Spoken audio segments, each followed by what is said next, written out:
kita semua. Selamat pagi, Bu.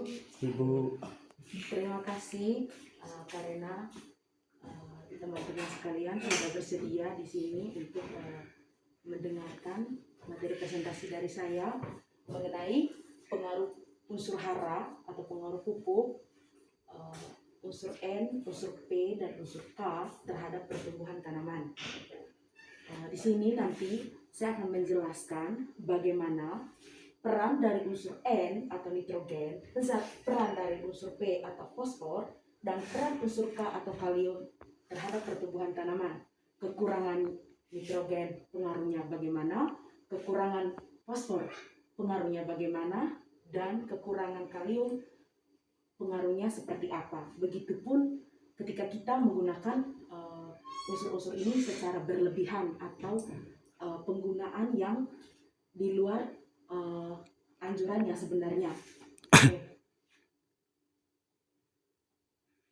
Teman-teman perlu diketahui bahwa tanaman seperti halnya makhluk hidup lainnya memerlukan nutrisi yang cukup, memadai, dan seimbang agar dapat tumbuh dan berkembang dengan baik. Pada dasarnya saat kita hendak melakukan kegiatan budidaya tanaman apapun jenisnya, saat kita hendak melakukan kegiatan budidaya sangat diperlukan pengetahuan bagaimana dan mengenai apa saja jenis-jenis nutrisi atau unsur-unsur hara apa saja yang dibutuhkan tanaman untuk kita budidayakan. Seperti halnya kita manusia, ketika kita tidak diberikan asupan, tidak diberikan nutrisi, maka kita sendiri tidak bisa melakukan apa-apa. Tanpa energi, maka kita tidak dapat melakukan aktivitas kita dalam setiap harinya.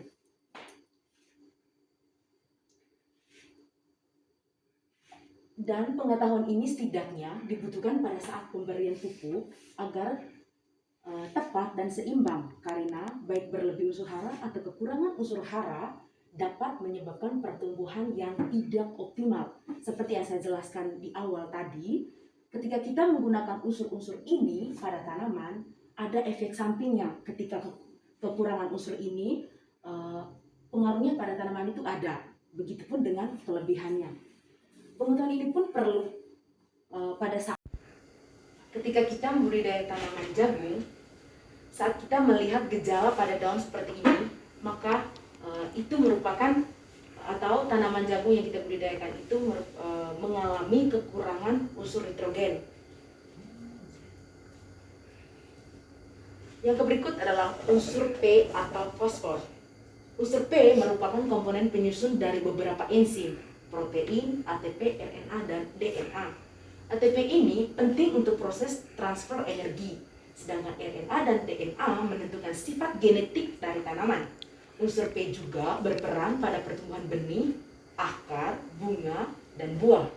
Pengaruh terhadap akar adalah dengan membaiknya struktur perakaran sehingga daya serap tanaman terhadap nutrisi pun menjadi lebih baik. Bersama dengan unsur kalium, fosfor dipakai untuk merangsang proses pembungaan. Hal itu wajar sebab kebutuhan tanaman terhadap fosfor meningkat tinggi ketika tanaman akan berbunga. Ini terbalik dari unsur nitrogen tadi. Unsur P ini lebih merangsang pada pertumbuhan akar dan proses pembentukan bunga atau pada fase generatif. Yang berikut bagaimana ketika tanaman itu kekurangan unsur P atau fosfor. Ciri-ciri dimulai daripada daun terlihat tua menjadi keunguan dan cenderung kelabu. Tepi daun menjadi coklat, tulang daun muda berwarna hijau gelap, hangus, pertumbuhan daun mengecil, kerdil, dan akhirnya rontok. Fase pertumbuhan lambat dan tanaman akan menjadi kerdil. Yang berikut adalah kelebihan ketika kita menggunakan unsur P ini. Kelebihan unsur P dapat menyebabkan unsur lain, terutama unsur mikro seperti besi, tembaga, dan seng terganggu, namun gejalanya tidak terlihat secara fisik pada tanaman. Maksudnya di sini adalah ketika kelebihan unsur P, gejalanya itu mungkin selamanya itu tidak kita lihat secara kasat mata. Namun ketika kita melihat ciri-ciri dari kekurangannya tadi, itu baru kita bisa lihat. Tapi pada saat kelebihan unsur P ini, gejalanya kita tidak bisa lihat. Namun, kelebihan unsur P ini dapat mengganggu unsur mikro dalam tanah. Unsur mikro ini tadi seperti besi, tembaga, seng, dan unsur besi lainnya seperti titanium. Yang ketiga adalah unsur K. Unsur K atau kalium berperan sebagai pengatur proses fisiologi tanaman seperti fotosintesis, akumulasi, translokasi, transportasi karbohidrat, membuka menutupnya stomata, atau mengatur distribusi air dalam jaringan dan sel. Kekurangan unsur ini menyebabkan daun seperti terbakar, akhirnya gugur. Unsur kalium sendiri berhubungan erat dengan kalsium dan magnesium. Ada sifat antagonisme antara kalium dan kalsium, dan juga antara kalium dan magnesium.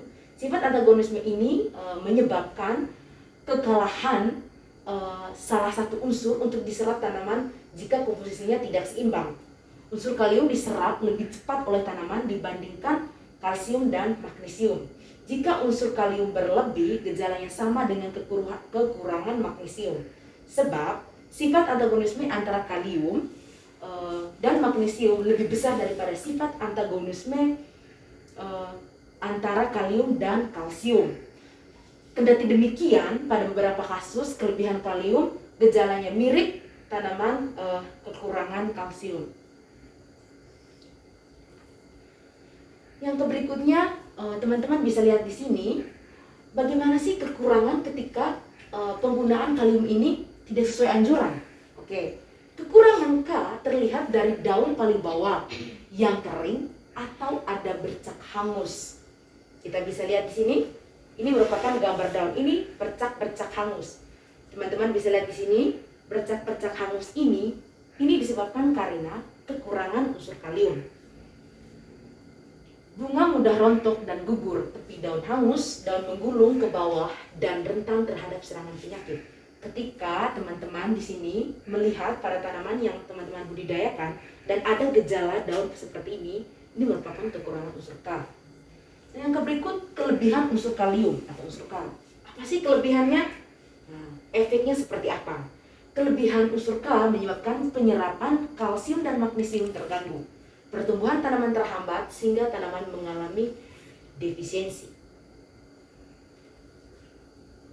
Ini untuk lebih jelasnya, ini tadi seperti contoh yang pertama tadi itu di daun tanaman jagung. Ini merupakan daun yang sehat, ya teman-teman bisa lihat di sini. Daun sehat di mana tidak ada perubahan warna, warnanya hijau dan tidak ada bercak kuning, bercak ungu, hitam, tidak ada. Ini merupakan daun sehat. Terus yang kedua ini adalah kita bisa lihat kekurangan unsur nitrogen, di mana di tepi daun ini berwarna kuning dan di tengah-tengah daun ini berwarna hijau. Yang berikut, kekurangan fosfor. Kalau teman-teman simak tadi penjelasan saya di kekurangan fosfor, tampak keunguan ya. Keunguan ini merupakan gambar daun jagung kekurangan unsur P atau fosfor. Yang berikut ini adalah kekurangan unsur kalium. Hampir mirip ya dengan kekurangan unsur nitrogen, namun ini lebih fokusnya pada ujung daun ya, lebih kepada tulang daun dia, lebih kepada tulang daun. Sedangkan ini hanya di tepi daun, di tulang daunnya masih hijau. Ini lebih sasarannya kepada tulang daun, sedangkan tepi daunnya masih warna hijau. Di sebelahnya ini merupakan kekurangan magnesium. Ini ketika tanaman jagung mengalami kekeringan. Terus yang berikut ini adalah ini lebih kepada penyakit akibat jamur ya. Ini akibatnya penggunaan zat kimia berlebihan. Oke. Baik, terima kasih untuk kesediaan dari teman-teman untuk mendengarkan saya saat ini. Semoga materi yang saya bawakan ini dapat bermanfaat bagi teman-teman dan dapat teman-teman tindak lanjuti dalam membudidaya tanaman ketika teman-teman nanti hendak membudidayakan tanaman apa saja. Bagaimana teman-teman mengaplikasikan pupuk itu sebaik-baiknya, sewajar-wajarnya, dan tidak merugikan tanaman dan tidak merugikan tanah, juga tidak merugikan kita sendiri sebagai petani. Sekian dari saya. Atas perhatian dari teman-teman, saya ucapkan terima kasih.